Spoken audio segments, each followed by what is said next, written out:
So let's go back in time. September 11, 2001. Some unfortunate events take place. Aeroplanes flying into buildings, etc., and so forth. Huge trauma in global capital markets because obviously the United States is a key and actually quite dominant player in global capital markets. What happened after these events in the US is that the stock exchange actually fell quite significantly. And because those events were so traumatic, there was a massive drop in consumer confidence. So much so that the authorities felt that there was a significant risk that the US economy would go into a recession.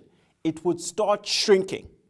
So what they tried to do was to get ahead of the curve to prevent the economy from going into recession. And they did a number of things. Firstly, under President George W. Bush, they basically gave massive tax cuts. They tried to stimulate the economy through fiscal means, and those fiscal means were giving tax cuts. Most of those went to the rich, but so be it. Everyone got some form of a tax cut. In addition to that, there was a fellow running the Federal Reserve, or the American Central Bank, called Alan Greenspan. And what he did as the guy in charge, the chairman of the Federal Reserve, is they dropped interest rates in the US significantly. They dropped them significantly and rapidly.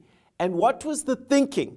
The thinking is that if interest rates dropped, people would have more money to spend, that would stimulate the economy, and the economy would avoid a recession. So real interest rates in America went negative. The interest rates were lower than the inflation rate.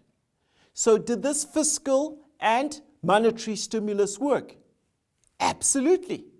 Consumer spending recovered markedly.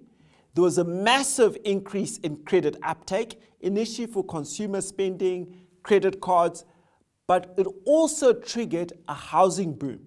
Because interest rates were so low, more people could afford bigger and fancier houses. And house prices started to go up.